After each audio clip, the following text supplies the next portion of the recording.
تین نوجوان بھائیوں کا عجیب قصہ۔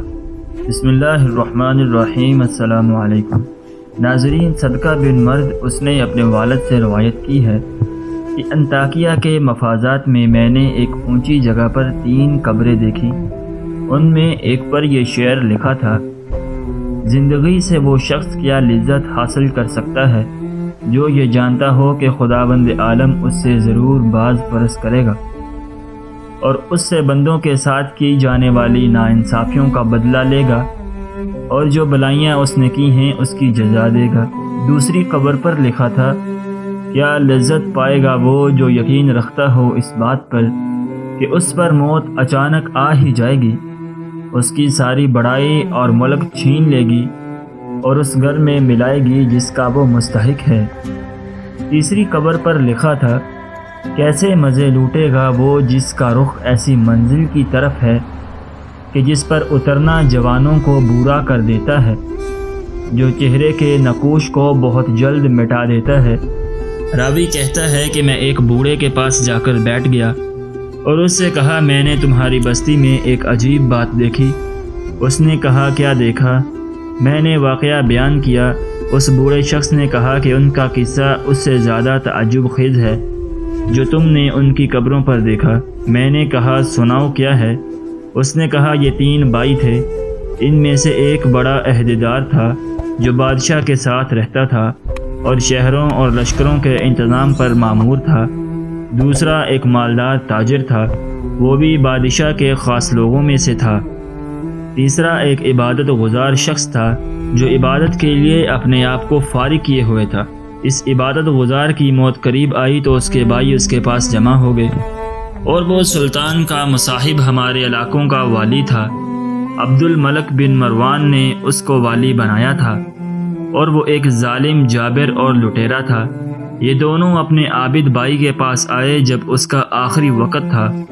دونوں نے اس عابد سے کہا کہ کچھ وصیت کر لو۔ اس نے کہا: اللہ کی قسم، میرا کوئی مال نہیں ہے کہ میں کچھ وصیت کروں، نہ میرا کسی پر قرض ہے جس کے لینے کی وصیت کروں، اور میں نے دنیا میں کوئی چیز نہیں چھوڑی جس کے لوٹنے کا اندیشہ ہو۔ عہدیدار بھائی نے کہا: اے میرے بھائی، یہ میرا مال تیرے سامنے ہے، اس میں جو چاہے کہو اور جو دل چاہے وصیت کرو۔ اس نے رخ پھیر دیا۔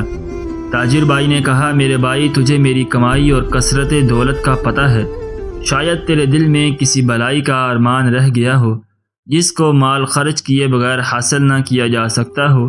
یہ میرا مال ہے، اس میں جو چاہو حکم کرو، اس کو پورا کروں گا۔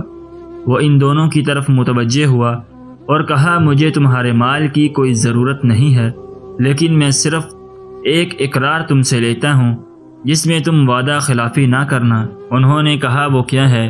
اس نے کہا: جب میں مر جاؤں تو مجھے غسل دو اور کفن پہنا کر ایک اونچی زمین میں دفن کر دو، اور میری قبر پہ لکھ دینا: زندگی سے وہ شخص کیا مزے لے سکتا ہے جو یہ جانتا ہو کہ خداوند عالم اس سے باز پرس کرے گا اور اس سے بندوں کے ساتھ ناانصافی کا بدلہ لے گا اور نیکیوں کی جزا دے گا۔ جب یہ کام کر دو تو روزانہ میری قبر پہ آیا کرنا، شاید تمہیں نصیحت نصیب ہو۔ انہوں نے اس کی موت کے بعد ایسا ہی کیا، اور اس کا عہدیدار بھائی اپنے لشکر کے ساتھ قبر پہ آتا اور اتر کر ان اشعار کو پڑھتا اور روتا۔ جب تیسرا دن ہوا تو لشکر کے ساتھ حسب معمول آیا اور اتر کر رونے لگا۔ پھر جب واپسی کا ارادہ کیا تو اس نے قبر کے اندر سے دھڑام کی آواز سنی۔ قریب تھا کہ اس کا دل اس سے پھٹ جاتا، چنانچہ وہ گھبراہٹ اور خوف کے ساتھ واپس ہوا۔ جب رات ہوئی تو اس نے اپنے بھائی کو خواب میں دیکھا اور اس سے پوچھا: اے میرے بھائی، تمہاری قبر سے جو آواز سنی وہ کیا تھی؟ اس نے کہا: وہ ہتھوڑے کی آواز تھی۔ مجھے کہا گیا کہ تو نے مظلوم کو دیکھا پھر بھی اس کی مدد نہ کی۔ چنانچہ وہ شخص صبح غمزدہ اٹھا اور اپنے بھائی کو اور دوسرے خاص لوگوں کو بلایا اور کہا: میں سمجھتا ہوں کہ ہمارے بھائی نے جو اپنی قبر پر اشعار لکھنے کی وصیت کی تھی اس کا مقصد مجھے تنبیہ کرنا تھا، اور میں تمہیں گواہ بناتا ہوں کہ آئندہ میں تمہارے درمیان نہیں رہوں گا۔ چنانچہ اس نے عمارت چھوڑ دی اور عبادت میں مشغول ہو گیا، اور عبد الملک بن مروان کو اس کے بارے میں خط لکھا تو اس نے لوگوں کو حکم دیا: اس کو چھوڑ دو، جہاں چاہے جائے، چنانچہ وہ پہاڑوں اور صحراؤں میں رہتا رہا یہاں تک کہ اس کی موت آئی، اور وہ چرواہوں کی ایک جماعت کے ساتھ تھا۔ اس کے بھائی کو خبر پہنچی تو وہ حاضر ہو گیا اور کہا، اے میرے بھائی، کوئی وصیت نہیں کرنی؟ اس نے کہا، کیا وصیت ہے؟ کوئی مال نہیں جس میں وصیت کروں، لیکن ایک وعدہ ہے، وہ یہ ہے کہ جب میں مر جاؤں تو میری قبر تیار کر کے مجھے میرے بھائی کے پہلو میں دفنا دینا، اور میری قبر پر لکھ دینا، کیسے لذت پائے وہ شخص جس کو یقین ہو کہ بہت جلد اس پر موت اچانک آ جائے گی، اور اس سے عظیم ملک اور تمام بڑائی چھین کر اس قبر میں اس کو ٹھہرائے گی جس کا وہ باسی ہوگا۔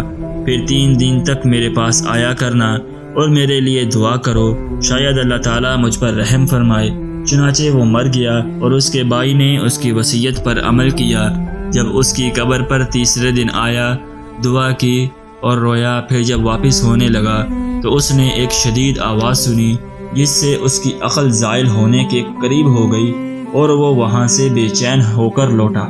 رات کو اس نے اپنے بھائی کو خواب میں دیکھا۔ اس نے کہا کہ میں نے جب خواب میں اپنے بھائی کو دیکھا تو اس کی طرف لپکا اور اس سے پوچھا، کیا تم ہماری ملاقات کے لیے آئے ہو؟ اس نے کہا، ملاقات تو بہت ہی دور ہے۔ میں نے کہا، میرے بھائی تیرا کیا حال ہے؟ اس نے کہا، خیریت سے ہوں۔ توبہ کتنی خوبیوں اور بلائیوں کی جامع ہے۔ میں نے کہا، میرا دوسرا بھائی کیسا ہے؟ اس نے کہا، وہ تو نیک پیشواؤں کے ساتھ ہے۔ میں نے کہا، ہمارا کیا حال ہوگا؟ اس نے کہا، جس نے دنیا و آخرت کے لیے جو کچھ کیا ہے وہ دیکھ لے گا، بس تم اپنی مالداری کو فقیری سے پہلے غنیمت سمجھو۔ راوی کا بیان ہے کہ اس نے دنیا سے کنارہ کشی اختیار کر لی، اپنے مال کو تقسیم کیا، جائیداد بانٹ دی اور اللہ تعالیٰ کی عبادت میں لگ گیا۔ اس کا ایک بیٹا بڑا ہو کر ایک خوبصورت اور باکمال نوجوان بنا اور تجارت شروع کی، یہاں تک کہ تجارت میں ایک اہم مقام حاصل کیا۔ اس کے باپ کی موت قریب آئی۔ اس نے اپنے باپ سے کہا، ابا جان وصیت نہیں کرتے؟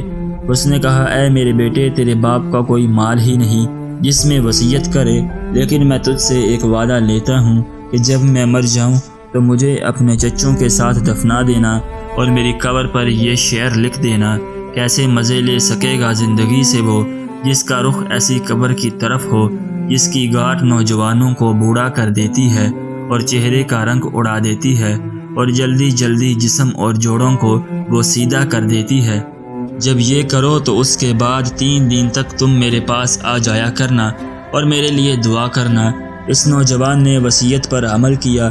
جب تیسرا دن ہوا تو اس نے ایک آواز سنی جس سے اس کی جلد سکڑ گئی اور رنگ اڑ گیا اور بخار چڑھ گیا اور وہ واپس گھر آ گیا۔ رات کو خواب میں اس کا باپ آیا اور کہنے لگا، میرے بیٹے، تم ہمارے پاس آنے سے نزدیک ہو اور موت قریب تر ہے، بس تم اپنے سفر کی تیاری کر لو اور کوچ کا بندوبست کرو اور اپنا سامان اس گھر سے باندھ لو جس سے تمہیں نکلنا ہے، اس گھر کی طرف جس میں تمہیں جانا ہے، اور دھوکے میں نہ رہو کہ لمبی لمبی امیدیں لگا کے جیسے تم سے پہلے لوگ دھوکے میں رہے اور اپنی آخرت کے معاملے میں کوتاہی کی نتیجہ موت کے وقت ان کو شدید ندامت لاحق ہوئی اور عمر کی بربادی پر افسوس ملتے رہے۔ چنانچہ نہ ان کو افسوس نے کچھ فائدہ پہنچایا اور نہ ہی کوتاہیوں پر شرمندگی نے ان کو اس شر سے نجات دلائی جس کا سامنا وہ کریں گے قیامت کے دن اپنے بادشاہ کی طرف سے۔ اے میرے بیٹے، جلدی کرو، جلدی کرو، جلدی کرو۔ عبداللہ بن صدقہ کہتے ہیں کہ جس بوڑھے نے واقعہ سنایا اس نے بتایا کہ جس رات کو اس نوجوان نے یہ خواب دیکھا، صبح کو میں اس کے پاس گیا تو اس نے وہ خواب ہمیں سنایا اور کہا کہ مجھے یقین ہے کہ بات ایسی ہی ہے جیسے میرے باپ نے کہی، اور میں سمجھتا ہوں کہ موت میرے سر پر منڈلا رہی ہے۔ رشتہ داروں اور لین دین والوں سے معاملہ صاف کیا اور سلام کہا اور لوگوں سے الوداع کہا۔